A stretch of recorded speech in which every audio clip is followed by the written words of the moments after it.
Welcome to our webinar on navigating our Fundholder portal. I'm Cathy Cooney. I'm Director of Donor Services, and I'm your trainer today. We are recording this webinar, and it will be available later on our website.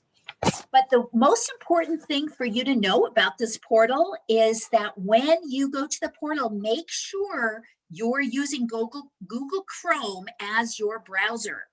You probably can use Firefox as well, but Microsoft Edge does not work well. So be aware that if you're using Microsoft Edge, it is going to be a little bit squirrely. So Google Chrome works much better. Let's start. I'm going to share my screen and let's go right over here. All right. Hopefully you can see our website now. So on the website, which is all redesigned, by the way, so it'll look really different than what you've seen before. But on our new website, the My Fund button is in the same place. It's at the top right-hand corner. So that's how you access the portal if you haven't bookmarked the portal on your computer. You can just go to My Fund, click on that, and then what you'll see is our sign in page. Let me sign out of this. There we go. You will see the sign in page. Keep in mind that even if you were a portal user on the old system, it did not transfer over. So you do have to register again, unfortunately, and we do apologize for that, but it doesn't take very long. If you're not sure whether you registered on this new portal, this portal has been up since June 21st. That's when it went live. If you can't remember where you registered and you can't figure out what your user ID and password are, why don't you just send me an email and we can figure it out for you? Because if you register again when you're already registered, it totally messes up your access. And then we have to go in and eliminate the duplications. So it's actually faster if you just email me and I can check if you're already registered. If you're registered, it's easy. You just use your primary email address, your password, and you sign in. If you have any trouble where you can't remember your password, use your primary email address and then click on Reset Password. And you should get an email with the link to reset your password. Keep in mind, sometimes those emails do end up in your spam folder. When you want to register, say you don't have your user ID or password, and on this system, the user ID is always your primary email address. It is no longer a username like the old system. We have a lot of people that try to use the username they had in the old portal, sign in, and that's not going to work. If you want to register, click on the register button. And then you will fill out this create an account form. Couple things to keep in mind. This is a very picky portal, so typos do make a difference. Essentially, when you fill out this information, it needs to sync exactly to what we have in our Razor's Edge database for you. So that means if you make a typo on your first and last name or email address, it's not going to sync up properly. So be a little bit careful about that. Use the email address that we already have for you in our system. And if you're not sure which email address that we have for you, that we've used for you in the past, then again, just send me an email. I will tell you exactly what we have in our system. You can reuse the password that you used on the old system because, again, old system is gone. There is no problem with reusing the password. Once you fill out all this information, again, be really careful about typos. Make sure, by the way, you use your own name, not your organization name. We constantly have people registering for the portal who are from a nonprofit and try to use the nonprofit name. It will not work. So we need you to register as an individual, and everyone in your organization, if they all need portal access, they all need to register individually as themselves. if you are from a nonprofit organization, the email address we have on file in our Razor's Edge record is going to be your work email address. So please do not use your personal email if, again, you are an employee with a nonprofit that has an endowment. And I think that's about all I needed to say about that. You will go ahead and hit the register button. What will happen then is you will immediately get an email that indicates that we received your registration. But that is only the first step. What happens then is our database manager, whose name is Allison, she will need to go in and sync up all the records and complete the registration process. And at any one time, she has anywhere from 3 or 4 to about 10 people who are trying to register. So keep in mind, it is going to take her a day or two. If you register, then immediately go onto the portal and try to get in. You may be able to get into the portal, but you will not be linked to your fund. So you will need to wait until you get that second email. When you get the second email that indicates that the portal preparation is done, your registration is complete, then you can go onto the portal, register, and you should be linked up with your fund. Before we go any further, there are some people who are still not muted. So please check right now to make sure that you are muted so we don't hear any background noise. Do we have any questions at this time before we move on to the portal? Anything? No. Okay. Let's see if I can get in now. I'll get signed in and then we can take a look at the portal. Very good. Okay, if you haven't been into our new portal lately, it does look a lot different. It looks much prettier now. So we have done a redesign of both our website and our portal. There are 2 ways that you can navigate around the portal. You can either use the red menu button at the top, or you can navigate using the tiles. So I'm going to show you what the menu looks like, and then we'll go ahead and use the tiles because menu button's pretty self-explanatory. So when you hit the menu button, you won't see the board member site administrator options. That's just for me, but you will see all of these options under Fundholder. And again, all of those options are also available on the tiles below. Couple things I want to point out. We do have a schedule of approximately when quarterly statements are ready to go. This portal is very, very different than the old portal. It is very flexible about creating reports, and we'll go through that feature later. But it is entirely possible that you can try to create a report that includes data that isn't updated yet. So you just want to make sure that if you are trying to update a statement for a recent quarter, that the data is actually ready to go. And so, for example, Q4, which is the last quarter of the year, that information takes a little bit longer because of our annual distribution process. That will not be available till March 15th. So if you go into the portal now and try to run a statement, financial statement report for the last quarter of this last year, that data will not be accurate because it's not updated. So please wait until you get the email from us that indicates that the portal, the latest statement is ready to go. And if you are registered on the portal, you will get an email from us telling you that the data is all uploaded and ready to go. By the way, one thing I forgot to mention is that if you've registered on the portal, but you are not the fund representative, in other words, the main contact for the fund, or you were not already authorized to use the old portal, we do need to get in touch with the fund representative, which is often with nonprofits, the executive director.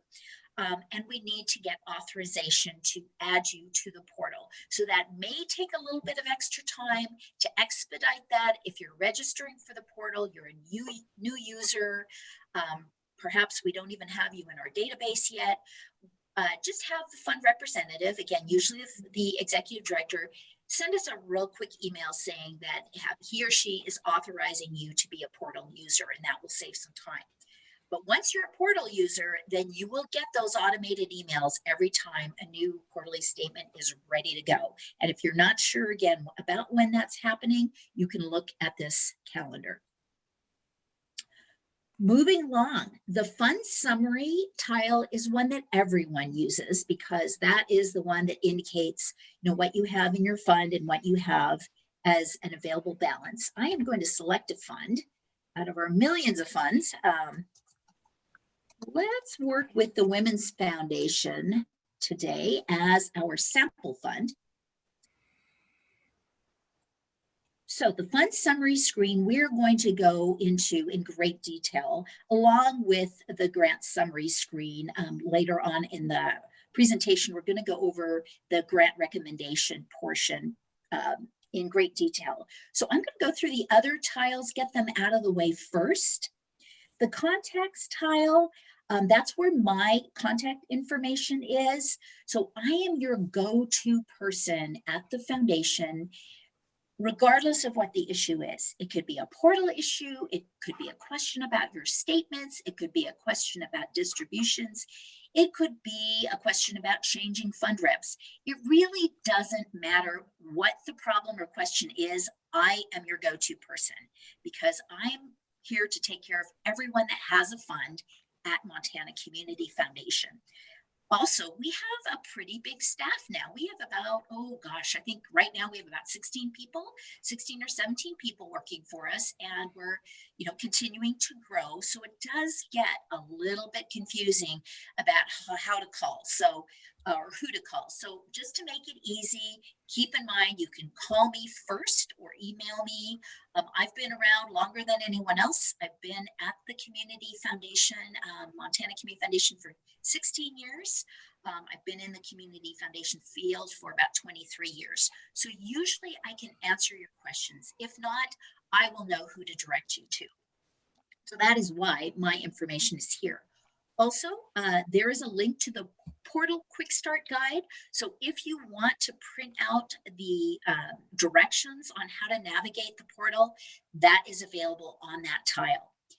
Giving opportunities, this is going to be populated soon. We're going to be displaying different projects around the state, interesting projects that nonprofits have, that, special one-time projects, capital projects.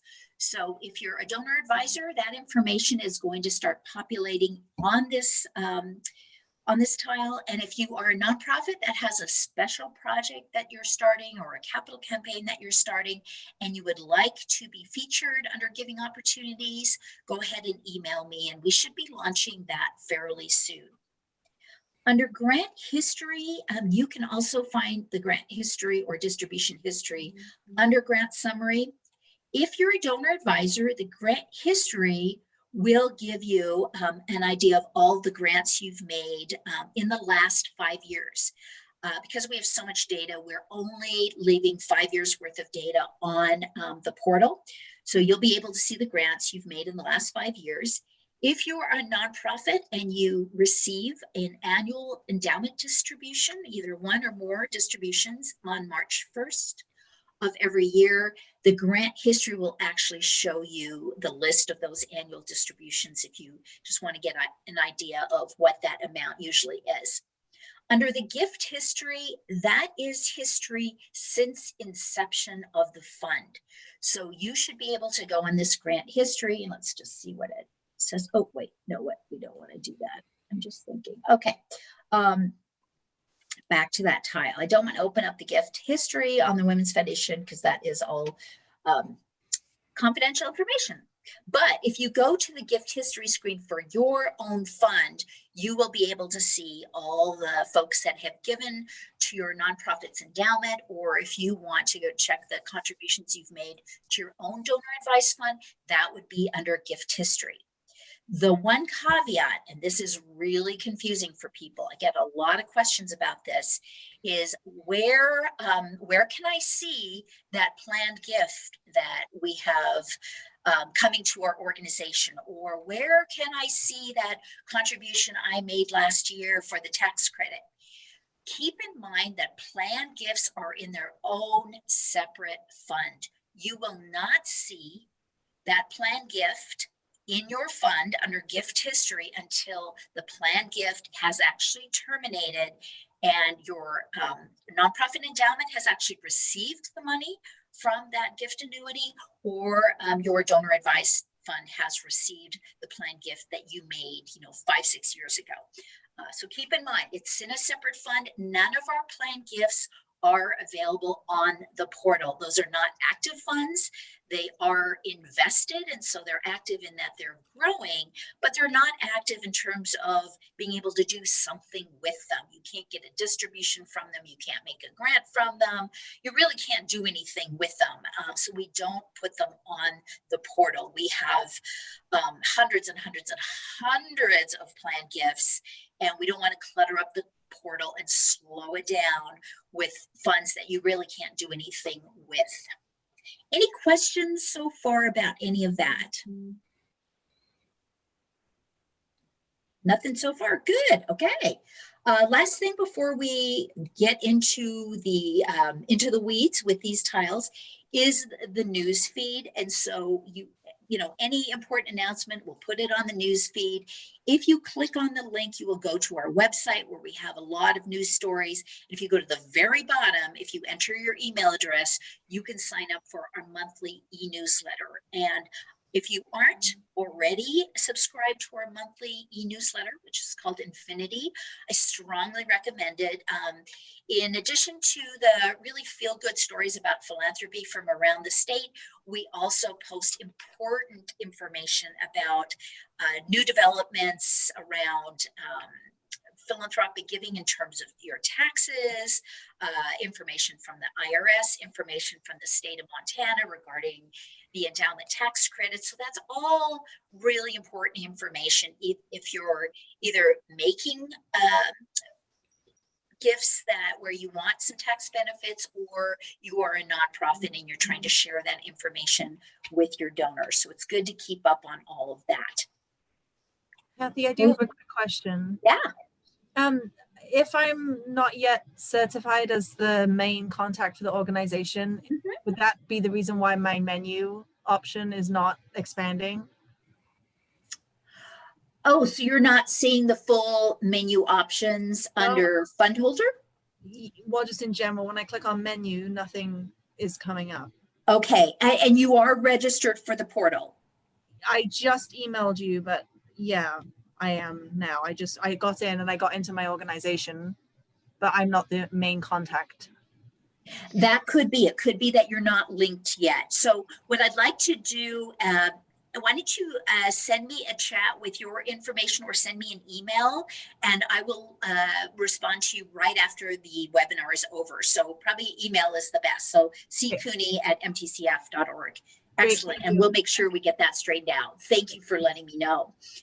Okay, let's move on to the fun screen. All right. We're going to get into the weeds here. And I will say that this portal is very different than the old portal. So if you were used to the old portal, really all you could do on the old portal is you could see your fund balance, and you could see your grantable balance, and you could download the PDFs of the quarterly statements. This portal and the fund summary screen is all connected to the data in our accounting system. So you have a lot more information at your disposal, and you also can do a wide variety of reports. The reports you can create now are just amazing. So much better than the old portal where you really couldn't create a report. You just had to download a statement. So let's go back to the Women's Foundation of Montana. This is one of our biggest funds. It's a good one to play with. So when you see the fund summary screen, this is going to give you a lot of minutia where you can actually go in and see the tiniest bit of detail under all of these line items. So if you wanted, for example, to see interest income, let's say for last year for your fund, it would break that out in painful detail. Okay, so I don't know if most people I think aren't interested in this level of detail, but some people are. So on this portal, it does allow you to see what's under each line item that you see on your statement. And then what's even cooler is that you can decide which columns that you will have on your spreadsheet. You can filter by transactions. And then, of course, the best thing of all is that you can download that spreadsheet under a variety, under CSV file, and then you can convert that later to an Excel spreadsheet. So there's a lot you can do with this. So I'm sure all the people on the call who are CPAs or accountants are probably really excited about this, but it is really helpful because a lot of people have questions on their statement about, well, you know, how did we come up with X, Y, or Z number? And you can actually do that investigation yourself by going to this fund summary screen. So let me go back so we can see some real numbers. Oops. All right. Any questions about any of this so far? One quick caveat, available balance, your available balance, if you have a nonprofit fund, is always zero because we don't hold on to the balance. We calculate your annual distribution. Those calculations are done by the end of February, and then March 1st, the money gets sent to you via an ACH payment or payments. For some of you who have multiple endowments. So that's why there is always a zero balance under available balance because we don't hang on to it. The available balance is if you have a grant-making fund of some sort, a scholarship fund, an advised scholarship fund, or a donor advised fund. This is the amount of money you have to give away. All right, let's move on to the fund statement because that's what everyone does. Almost everybody wants to take a look at their statement. So let me pull up this. All right, let's see. The last full statement we have is for July 2020 through September. So we're going to use that as an example. So you need to put in that and the start date and the end date, and then click on View Report.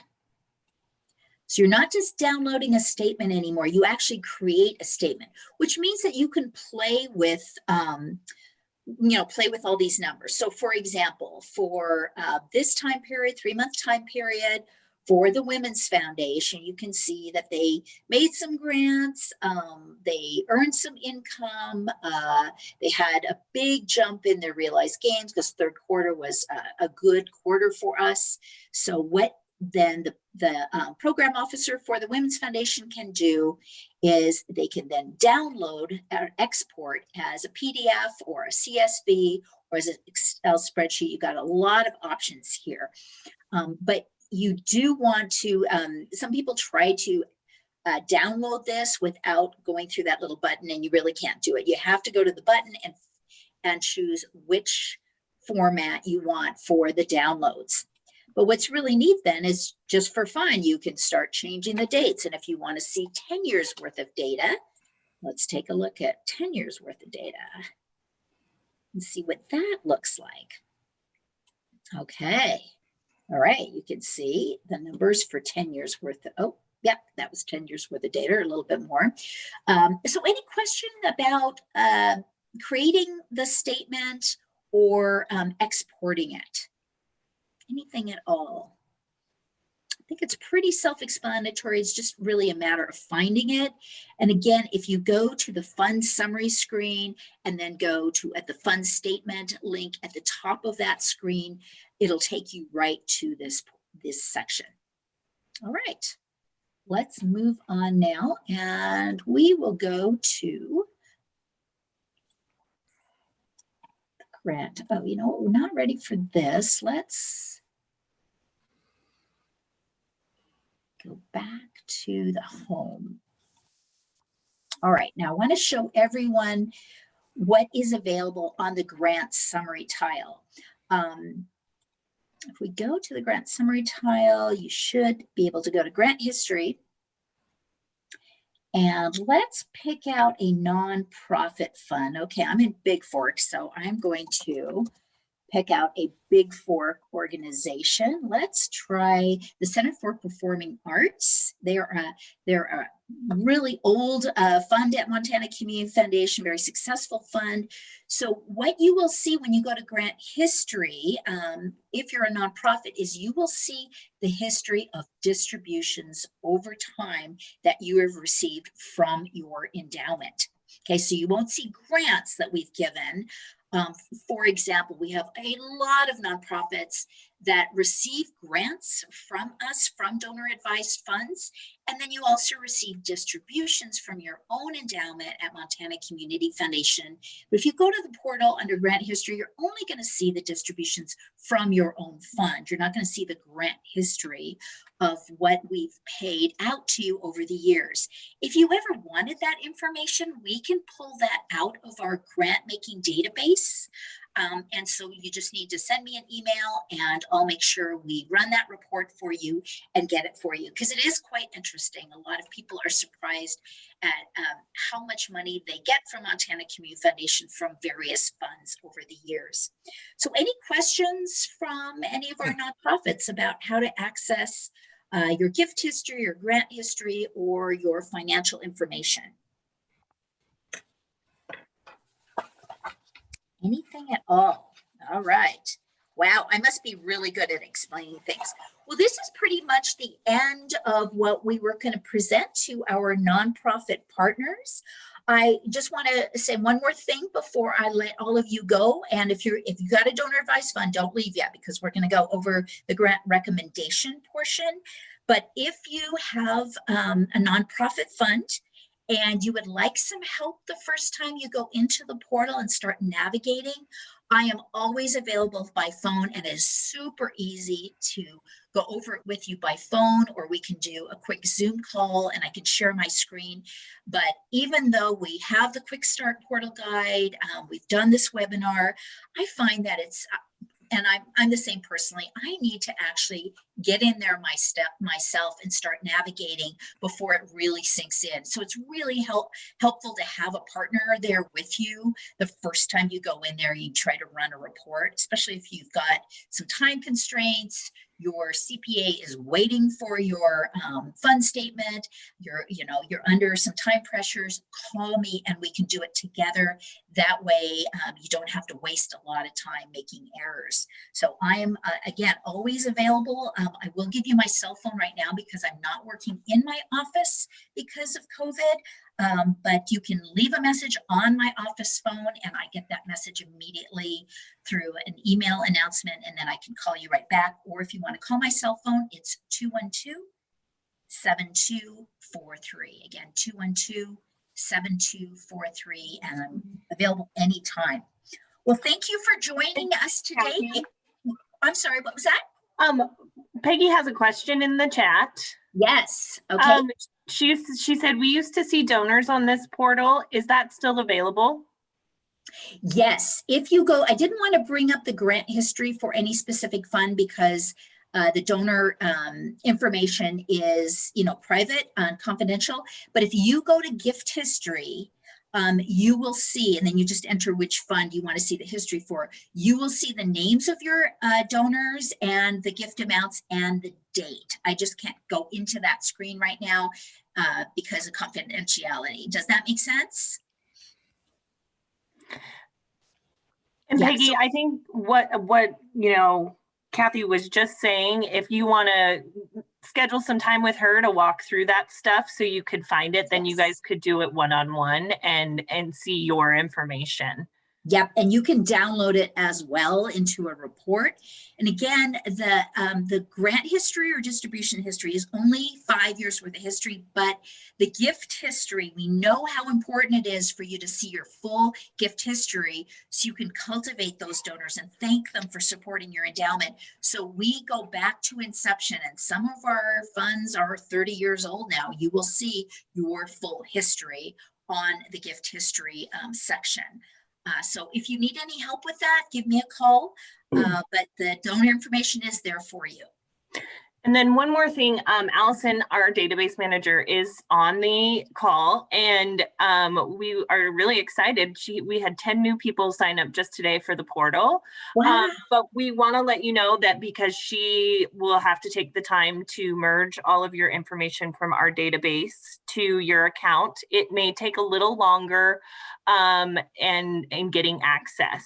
So we just want to give you all that signed up today a little heads up that it may take a little longer than usual because there's a lot of new portal. Yeah, that's awesome. That's awesome. And remember, if you're not already in our database, if you're not the fund representative, just have the fund representative email us today or tomorrow. So that way, when Allison does get to your registration, we already have the authorization out of the way. We don't have to stop and wait for the executive director to let us know that you're authorized. So it takes out one of the steps and keeps it expedited, the process expedited.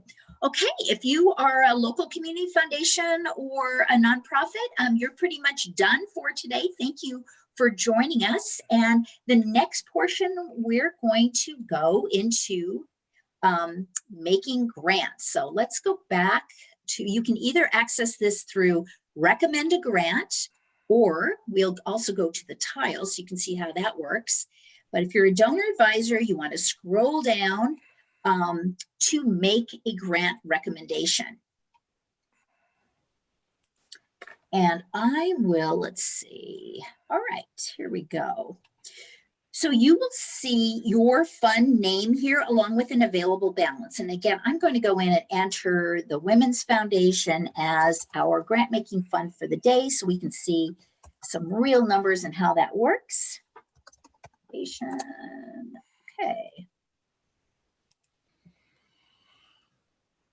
So you can see that the source fund is the Women's Foundation Montana Endowment. Available balance is $65,000.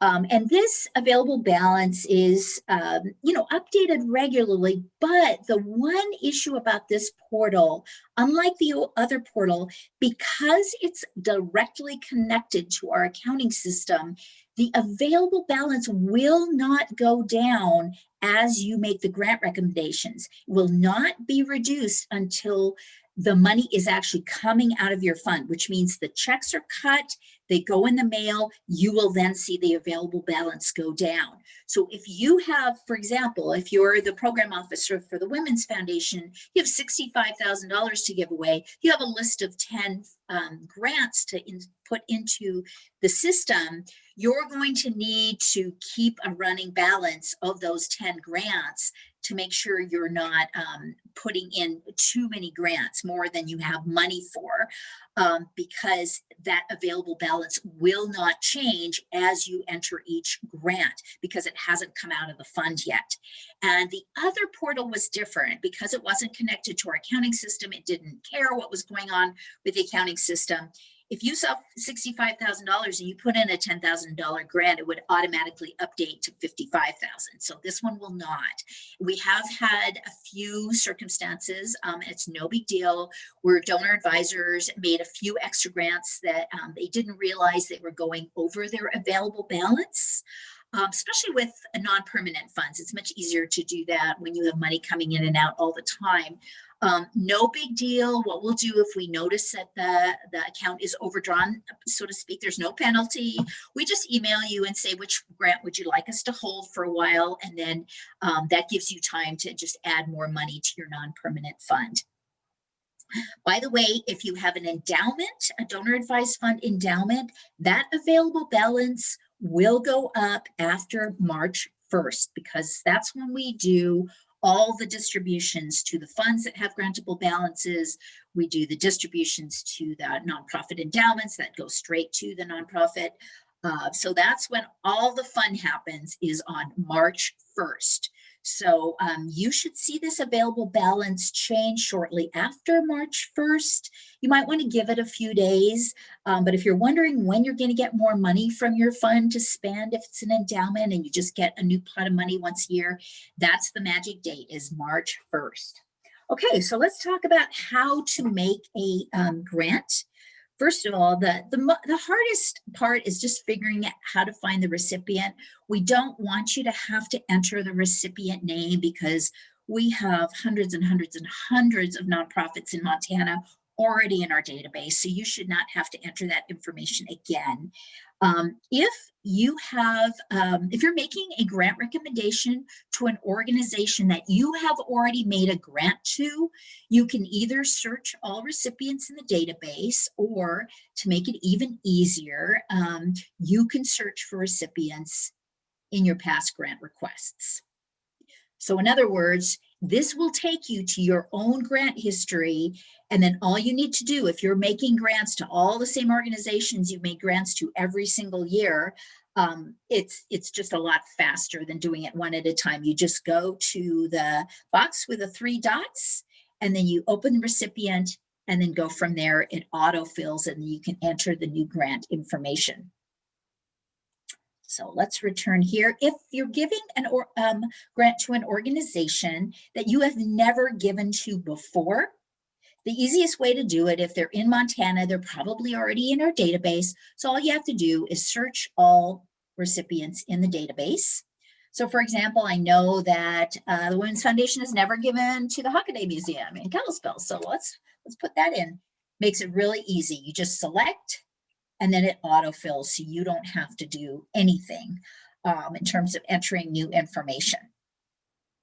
If you're giving a grant to an organization that we've never heard of before, maybe it's a small new startup, or it's an out-of-state organization, then unfortunately, yes, when you add that new recipient, you are going to need to put in this information. If you don't know the EIN, that's fine. We can go ahead and look it up in the IRS records. Just try to put in as much information about the name and the city, the address, so we can verify that we are looking at the same organization that you are when we look at the IRS records. Another confusing thing sometimes when you make a grant recommendation is, for example, you might make a grant recommendation to Camp Make a Dream in Montana, but later when you look at the gift history, the grant history after you've made the grant, it will not show up as Camp Make a Dream because that's not the legal name. The legal name is the Children's Oncology Camp of Montana. So keep in mind when you make a grant and then you're a little confused because you're seeing names of organizations that you've never heard of, it's because the legal name is really different than the DBA, and that happens all the time. And if you ever have any questions about thinking there might be some sort of error, email me and we'll get it straightened out. But a lot of times that's what's happening, is the legal name is different. Okay, so once you've entered the recipient information, then you'll enter the grant information. Really straightforward. You put in the amount. Remember that the minimum is 500. Payment frequency, if you want to make this a recurring grant quarterly or annually to save yourself the time so you don't have to do those grant recommendations every year, this is a super, super easy way to do it. Then you can specify the number of payments, et cetera, et cetera. Designation, if you don't put anything in the designation box, we're going to assume that it's an unrestricted operating grant, or the nonprofit can use it for anything they want. If you want to specify that it needs to be used for a specific project, like buying a freezer for your local food bank, or it's for a specific program within a nonprofit, go ahead and put that under designation. And then under special requests, this is really rare. Usually this is for our local community foundations who are making grants because they want the grant check sent to them perhaps, so they can do a grant award in person, like a ceremony. But if there is something unusual, you have some kind of special request, feel free to put that in the box as well. Any questions so far about entering your grant recommendation? Okay, I think it's pretty simple. Go ahead. Is this synonymous with the non-permanent fund? Yes, the non-permanent fund is going to be exactly the same. Okay. Okay, the process for grant recommendations is totally the same. Yeah, it's just with, with the non-permanent funds, the available balance and the fund balance is usually the same. While with an endowment, the fund balance is a big number and the available balance is a smaller number. That's really the only difference. Okay. Okay. Thank you. No problem, no problem. So we've gotten the fund details, the recipient tab, and the grant information tab out of the way. The next thing is the acknowledgement tab. And thank God the portal company has finally fixed this. This used to default to MCF's information in Helena.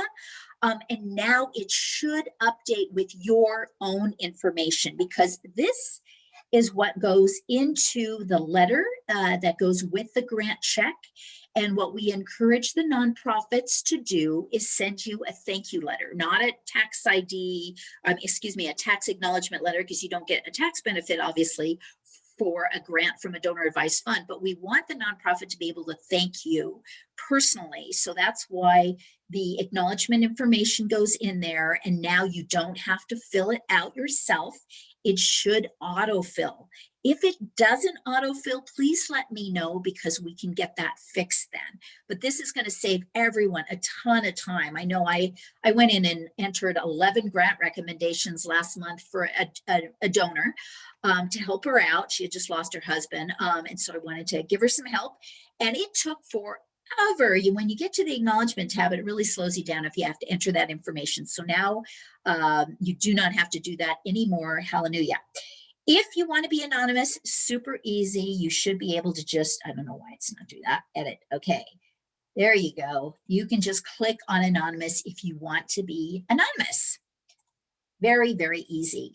Last but not least, do not forget the submission tab is absolutely the most important, because we have had donors who went through all this work to enter a grant recommendation, then they forgot the last tab, and so the grant was never submitted.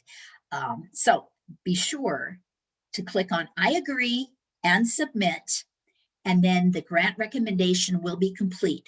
You should get an automated email. It looks like it's coming from me, but it's all coming from the system. You should get an automated email for each and every grant you enter into the system to say that you entered a grant and it was received. And that way you know that everything's hunky-dory and all is good. And I also get a email as well telling us that a new grant has been recommended. If you want to double check and just also monitor where your grant is at, you can go ahead and look under pending recommendations. And what you will see here is any recommendations that have not yet been processed. So I'm sure there aren't any in the WIP for the Women's Foundation, because the Women's Foundation has not made any grants recently. But that's one thing you would want to do, is just make sure that the grants that oh, see, I need to get rid of that Hockaday Museum. Anyway, that the grants that you have created have been processed. Once they're paid, this should drop off fairly quickly from your list of pending recommendations. But if you see it on the list and you just made the grant recommendation, that means that it's waiting to be processed and the check will be sent out. Normally, if you go on the portal and you recommend a grant on Monday or Tuesday, it will go out that week on Friday. If you wait till Wednesday, Thursday, Friday, Saturday, Sunday, it's going to go out that following Friday, because it does take surprisingly significant amount of time to process these recommendations. We've got about 5 or 6 different people that work on every single recommendation to get them out the door. So it is a bit of a process. Anyway, I think that's pretty much all I wanted to say about recommending grants.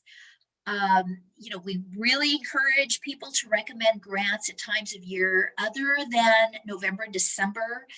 For example, this year in December, some of those grants took about 5 weeks to actually get out the door, because we don't process grants the last 2 weeks of the fiscal year, or excuse me, the calendar year, because we have so many new gifts coming through the door that it's all hands on deck processing new year-end gifts. So we have to put a hold on processing grants. So if you make a grant in December, know that it's going to take a lot longer than normal.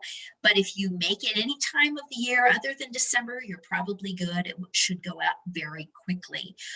But I will tell you, just, having worked for a nonprofit and being very familiar with nonprofits and cash flow, summertime is a real down period of time for most nonprofits in terms of getting new donations. So if you really want to maximize the impact of your grant for operating support, make that grant in July, August, early September, because boy, they will so appreciate getting that money. While December, they usually have a ton of money coming through the door. So they really need it in August. So, and it's really fast then too. We get those grants out the door so quickly because the demand is down. Any questions about any of this? Oh, I must be doing a spectacular job explaining all this. Excellent. You're making me feel good. So the same offer applies to all of you as donor advisors. I am so happy to get on the portal with you on the phone or on Zoom. So call me anytime. You don't need an appointment. I don't have a lot of scheduled appointments, so I'm usually available by phone. I can just stop what I'm doing and walk you through the portal process. Plus, it's a really nice excuse for me to chat with you and catch up. So I love getting phone calls. I am all alone out in Big Fork, and I get kind of lonely because I'm not around my coworkers either. So I love getting phone calls. So please call me if you would like some help getting through the grant recommendations the first time, or even after that, if you're only entering grants once a year, it's really easy to forget the process, and it helps to have someone there to just help you navigate because it makes it go a little faster. So please feel free to give me a call. Really appreciate you being on the portal webinar today, and hope that you have a great winter and stay safe. And again, call me or email me if you have any questions afterwards. Kristen, any last minute chat questions, or are we good? It looks like we're good. We got a lot of thank yous coming over. Oh, wonderful, wonderful. Well, thank you everyone for joining me, and have a wonderful week. Take care. Bye-bye.